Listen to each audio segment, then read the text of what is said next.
Now, another story came out today that caught Ziggy's attention and caught my eye too here on Jalen Hurts and what's going on with these Philadelphia Eagles, man. They have to be the strangest successful team that I can recall, maybe in my lifetime, where, I mean, when they're good and when they're on, they feel unbeatable. A couple of years ago, right, with the tush push and Saquon having an MVP caliber year, the defense is the best in the league. I mean, teams don't just, unless you have Tom Brady, right? Teams don't just blow out the Chiefs in the playoffs. It just doesn't happen. Yeah. So let's just go over the years. You say it's been successful with Jalen Hurts. What have they done? Lost wild card round, lost the Super Bowl, lost the wild card round, won the Super Bowl, lost in the wild card round. Basically, how many franchises are there in the NFL that wouldn't be begging for that level of success? Oh, and not only that, Ziggy, but in those lost the wild card years, right? They were 9-0, was it, in the year between the Super Bowls? 9 or 10-1, maybe. I mean, that they were 9-1. That team, right? They were teetering throughout the year on, okay, are they going to fall apart? And they did. I mean, they had a terrible end of the year. They got blown out in Tampa Bay. But they were still really good for a while. And even last year, there are times where you're watching the Eagles. What did the Eagles start last season? Didn't Philly? I'm trying to remember the 2025 Eagles record here. They were 8-3 or 8-2. They've gotten off to unbelievable starts for 4 years in a row. But then, it's every other year, they just start having these stories come out and there's the teams arguing and it's discontent all over the place. And this year, A.J. Brown's throwing fits. Do people like Jalen Hurts? Do they not like Jalen Hurts? And next thing you know, season's over and you're like, what the hell just happened? So I can't remember a time where you saw a team kind of just flip-flopping between self-destructing and Super Bowl champions unbeatable, like the way they have. So tell us a little bit about this article that came out. Yeah, so this was an article from Jeremy Fowler over at ESPN, and we've sort of been wondering, or at least I've been wondering when this was going to come out. This was the Jalen Hurts hit piece. Sources in the Eagle locker room, and hit piece doesn't necessarily mean wrong here, but this article basically said, people have said it's been the offensive coordinator, people have said it's been A.J. Brown, people have said it's been the head coach. The problems for this team are solely on Jalen Hurts. And they said, look, Jalen Hurts, he doesn't want to play under center.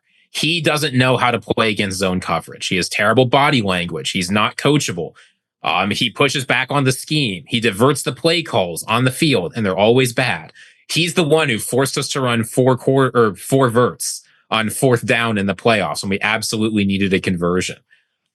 They had someone associated Devontae Smith coming out saying, if Devontae becomes wide receiver 1, this isn't going to work out because nobody likes Jalen Hurts. Someone from Jalen Hurts' camp said that he's a big whiny baby who needs people to tell him no because no one's willing to tell him no. This was just a bizarre story in a lot of ways. And, you always have to wonder of these pieces, right? People have different perspectives. 100%. People are trying to cover for themselves. But what this tells you, and that you can know for sure, is that in Philadelphia, in the Eagles locker room, there is a huge problem. And that problem is a lot of people are unhappy with where Jalen Hurts has brought them. Yeah. And, a lot of people come out and they speak anonymously. And I get why people do that. You have to, but yeah, you're not going to come out if you're like AJ Brown's childhood friend and be like, this guy sucks. You're not going to come out if you're an Eagles coach and put yourself on the line. No. You won't do that. That's understandable. Is it a little cowardly? Yeah, but it's a smart decision. But it does tell you, that there's a lot of problems going on there. And it reminds me, Ziggy, right? We saw this with Lamar. A hit piece came out on Lamar at the end of last season as there was that battle between Harbaugh and Lamar Jackson, right? One of them was going to stay, one was going to go. When you have a 2-time, could have been 3-time MVP on the team, you know what that decision is going to be. And that's why we see John Harbaugh in New York right now. But a hit piece came out on Lamar, right? Like that was the final hurrah for Harbaugh to stay. It was Lamar, was playing too many video games. That's why video games were taken back. He's not locked in. And now you're seeing this with Hurts here, where they're basically saying, they're trying to change everything up. They want to modernize. They want to use more motion and be like McVay and Shanahan, but Jalen won't do it. Jalen won't do it. And he'll try it for a second, but the second it doesn't work, he's out on it. Go ahead. It looks like you were going to say something. It's so, I understand why people are saying this, but it's so hard for me to forget. Right. We'll set aside that this didn't seem to be who Jalen Hurts was in college. We'll set aside, like, it's just so hard for me to remember 2024 Jalen Hurts of that offense, even like 2022 Jalen Hurts when he was up in the MVP conversation. It's so hard for me to look back on that and forget how good the offense has been with him. And I know you can say it's been Saquon, it's been the receivers, but we talked about it off the top. There have been extended stretches where this team has looked so good. And then that's always followed by a change in offensive coordinator and things sucking. It's like, I don't know if it's some guys in the building don't have the equity to tell Jalen Hurts no or what, but I'm a Jalen Hurts hater, right? Today's a great day for me as a Jalen Hurts hater.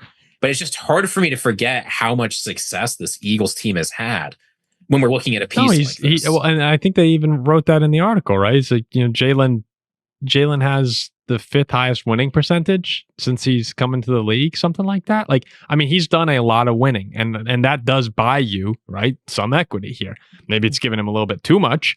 When your worst season as a starter is 8-7, and you have 2 trips to the Super Bowl and a ring. But what's interesting to me is, they were talking about what was brought up in this article. Remember the Packers game, the Monday Night Football game, where we did our instant reaction to it. The Eagles won the game, but they had that 4th down where we ripped Sirianni because it was 4th down, 30 seconds left. They could have taken a field goal, I think. Punted. They could have punted the ball and pinned Green Bay with 15 seconds left on the game inside their own 20-yard line. They took a deep shot to A.J. Brown, kill shot, and missed it and gave Green Bay the ball. And the Packers had a field goal attempt, right? McManus missed it. I think he was hurt in that game, but he missed it. Easily could have won. And we came on here and destroyed Nick Sirianni. And everybody the next day came out and destroyed Nick Sirianni and said, like, we already talked about how dumb we all think this guy is, and he proved it tonight. That's pretty much what we were saying. And in this piece, what comes out? Oh, Sirianni actually didn't call that play. That wasn't Sirianni's decision. In fact, not only on the broadcast, this is true. I went back and checked. You do see Sirianni sort of shouting, like, why after the play is done. Yes. Not only did Sirianni not call it, whoever the source was, this isn't Sirianni just like making something up after the fact to look good. He was baffled in the moment. Yeah, it wasn't only that he didn't agree with the play call.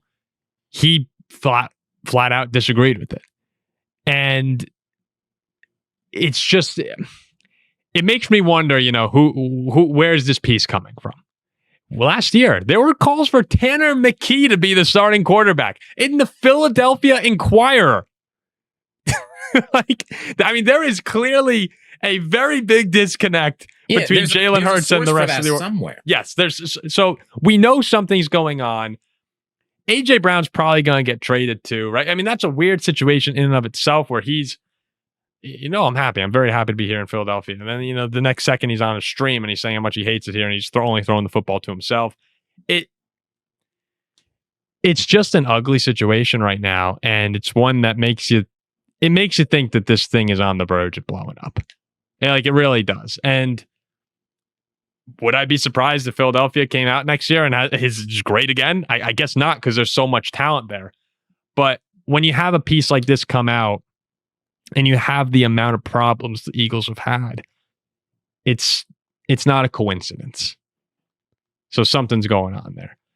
But I'll say this though, right? Like, I remember back in 2023, there were hit pieces coming out about the Eagles. People were talking about the collapse. People were saying Jalen Hurts just can't do it. There was finger pointing in the locker room and in the media. And then what do they go and do? They immediately turn around and win a Super Bowl. You can't count them out. We don't know any, right? We don't know any of the sources. But what I will say is, in a season where it seems Nick Sirianni is on the hot seat, this article comes out, the Eagles have a down year. Is one of them gone? Is both of them gone? I don't know.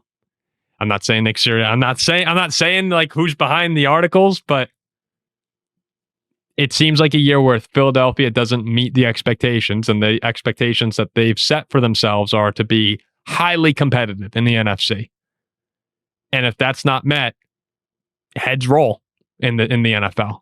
That's how it goes. Maybe there's a little bit of early defense right here.